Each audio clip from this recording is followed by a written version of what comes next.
बंगला बांधता नाही आला तरी चालेल, जमीन नाही कमवून ठेवली तरी चालेल, गाडी काही नाही घेतलं, पैसा नाही कमवला तरी चालेल, पण तुम्ही तुमच्या पोरांना संस्कार द्या राव.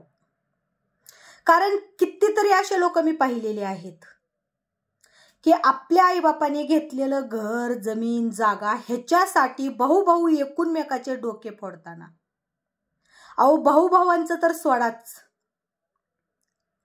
पण आईबापांनी वाटण्या नाहीत केल्या म्हणून आईबापाच्या अंगावर धावून जाताना, आईबापाला मारताना तुम्हाला हे खरं नाही वाटणार, पण कितीतरी ठिकाणी असं घडलेलं आहे.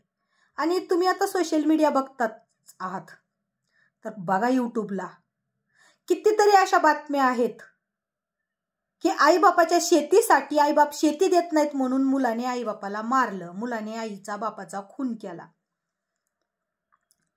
तुम्ही शेती घेऊ नका, बंगला बांधू नका, गाडी घेऊ नका, पण तुम्ही तुमच्या मुलांच्या मनात तुमचे विषयी प्रेम भरा. अहो, जी शेती घेताना तुम्ही स्वतःच्या पोटाला खाल्लेलं नसतं, गाडी घेतली तर गाडी हप्त्यावर घेऊन ते हप्ते फेडण्यासाठी कसे दिवस काढलेत ही तुम्हाला माहित असतं, पण तुम्ही ह्या सगळ्या कमवण्याच्या नादात आपल्या मुलांना संस्कार द्यायचं विसरता. आणि याचा परिणाम काय होतो माहिती आहे? तुम्ही घेतलेल्या शेतीसाठी तुमचे पोरं तुमच्या डोळ्यासमोर भांडणं खेळतात, ते तुमच्या अंगावर येतात, तुम्हाला शिवीगाळ करतात, तुम्हाला मारायलाही भीत नाहीत. त्याचं कारण काय तुम्हालाही चांगलंच माहिती आहे. म्हणून माझा पहिला शब्द आहे की शेती नाही घेतली चालेल, बंगला नाही घेतला चालेल, पण पोरांना संस्कार द्यायला विसरू नका. कारण तुमच्या म्हातारपणात तुम्ही जे पोराला संस्कार दिलेले आहेत ते संस्कार कामी येणार आहेत. कितीतरी ठिकाणी असं होतं की तुम्ही कमवलेली जी प्रॉपर्टी आहे, आता ती कशी कमवली तुम्हालाच माहिती. तुम्ही कुणाची लुबाडून कमवली का तुम्ही मेहनतीनं कमवली हे तुम्हाला माहिती.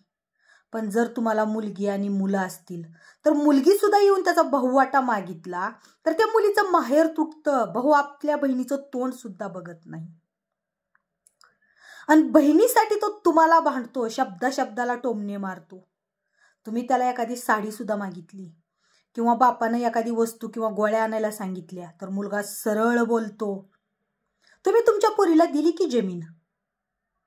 दिली नाही हिस्सा तिला मागा की, आम्हाला काय मागताय? किंवा तुम्हाला जर तुम्ही आजारी पडले तर तुम्हाला तुमचा मुलगा ह्याच प्रॉपर्टीसाठी काय बोलतो? तुम्ही जर आपल्या पोराला सांगितलं की अरे बाबा माझ्या गोळ्या संपल्यात, मला बीपी शुगरचा खूप त्रास होतोय, एक पावती दिली आणि सांगितलं ना एवढ्या गोळ्या घेऊन येतो का रे बाळा, तुम्ही खूप प्रेमानं बाळा म्हणून बोलताय, पण तुमचा पोरगा काय बोलतो माहितीये का?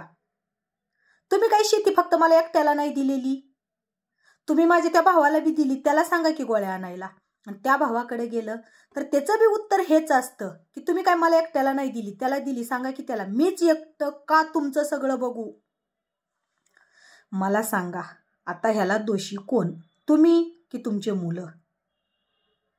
दोषी तुम्हीच आहेत ना, की तुम्ही त्यांना संस्कार द्यायचं विसरलेत कमवण्याच्या नादात.